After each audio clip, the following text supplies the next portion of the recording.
Hello gentlemen and gentleladies, my name is Sir Stanger, and today I wanted to go over my favorite hero in Overwatch, Zarya, and how to play her.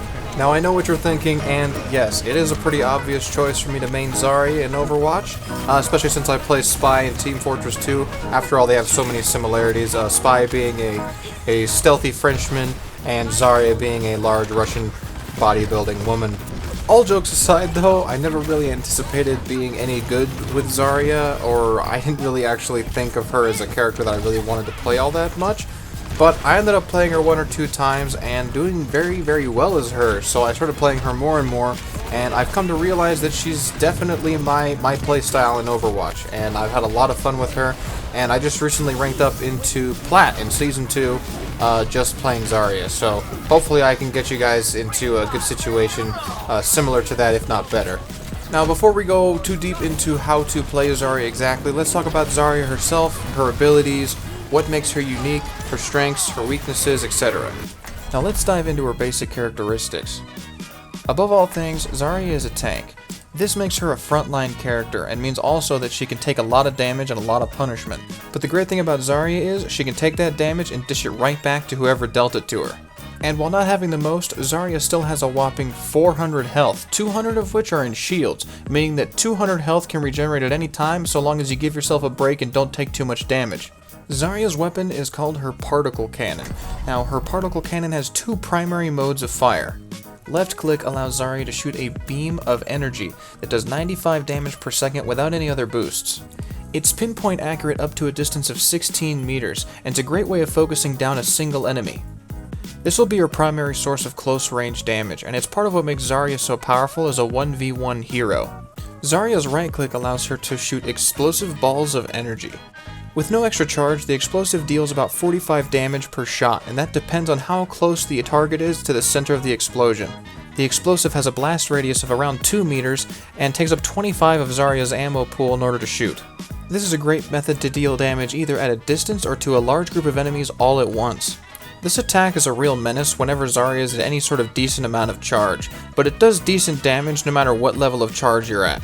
Zarya's left shift ability is called Particle Barrier. It provides you with a 200 health barrier that lasts for 2 seconds and has a cooldown of 10 seconds. The wonderful thing about this ability is that as long as you have at least 1 point of health left in the barrier, it will continue to absorb any damage that's given to it all at one time. So while D.Va's ultimate deals 1000 damage, because it does it all at the same moment, as long as Zarya has at least 1 point left in her barrier, she'll be able to absorb the entirety of the damage. Also, absorbing damage with this barrier charges your particle cannon, and if you're able to absorb all 200 points of damage into the barrier, your particle cannon will then deal an additional 50% damage. This ability is absolutely central to the Zarya playstyle, and is what makes you such a dangerous person on the battlefield. Zarya's E ability is called Projected Barrier. This ability acts exactly the same as the particle barrier, only it's applied to a teammate instead of yourself. The barrier can also be applied up to 30 meters away, giving you plenty of reach to try and reach out and save your teammates. This ability also charges your particle cannon and also has a charge potential of up to 50% increased damage. Lastly, Zarya's ultimate ability is called Graviton Surge. This ability is defaulted to Q as with other ultimate abilities. When activated, Zarya will fire a projectile similar to that of her right-click ability. When the projectile hits a solid surface, it will create a gravitational pull. This will affect all enemies within 9 meters of the projectile and will hold them there for the duration of the ultimate unless they have an ability that allows them to escape.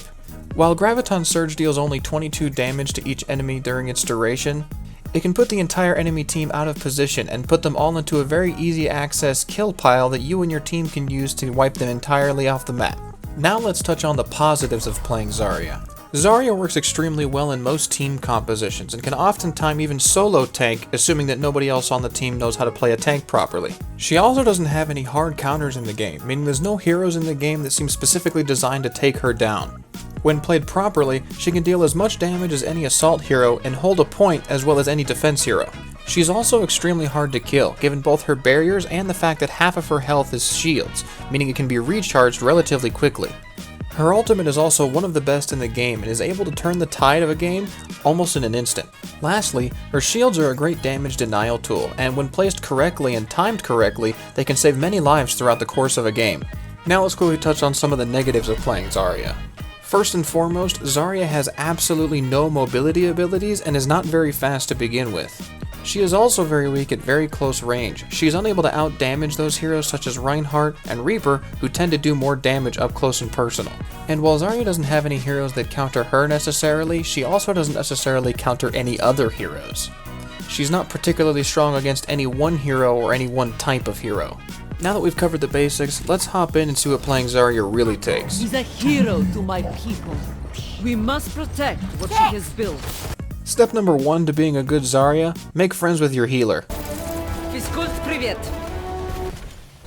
Hello. Hello. Attackers. Greetings. Greetings. While this is true for any hero, the healer's responsible for keeping your fat ass out of trouble for the entire game, and making sure you're alive enough to fight along with them. Remember, you're not fast enough to escape trouble, so if they can't heal you out of it, you're pretty much screwed. Step number 2, teammates take priority over damage. You might feel tempted to throw a shield onto a Roadhog because you think he might be about to take a bunch of damage, but why not spare a shield for a Mercy who's trying to escape with low health? It's easy to forget as Zarya that you're there to protect the team and not just deal a bunch of damage and kill everyone, because you're also good at that. And oftentimes, saving a life with your shield will end up in you getting more damage anyway, so there's really no loss in it. Just make sure the person you're giving a shield to needs it the most before you give it out. Step number 3. Can't hit it with a laser? Blow it up. Get in there.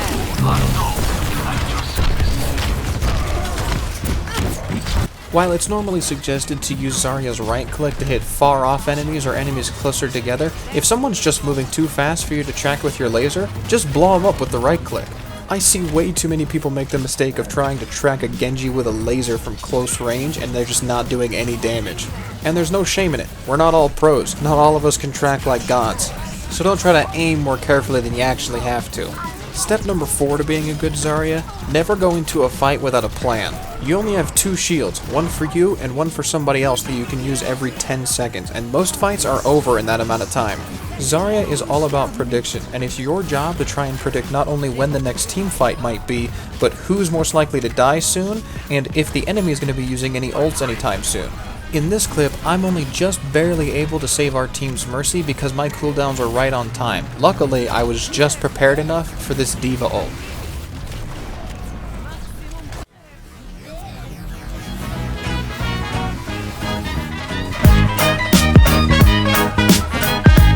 Unfortunately, we still lost to Zenyatta and to Torbjorn, but we managed to keep Mercy alive, and she ended up winning the game for us with all of her reses.